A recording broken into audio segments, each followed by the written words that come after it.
நாளுக்கு நாளு உழைச்சுத்தான் பாரு அதுதான் திருநாளு தூங்குற நேரம் எங்குற நேரம் வாழ்க்கையில் சேராது வேலை வெட்டி இல்லைனா வெட்டு கட்டி பலன் இல்லடா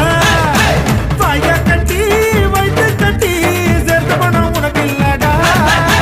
செடிக்கிற வாழ்க்கை பெரும்பாவண்டா கொடுக்குற வாழ்க்கை மரணானடா அதான்னு நினைச்சா அகபாவண்டா அந்தான்னு நினைச்சா எதிர்காலண்டா வேண்டிக்கிட்டா ஏழு நம்ம வாழ வச்சோம் திருப்பதி வந்த திருப்பதி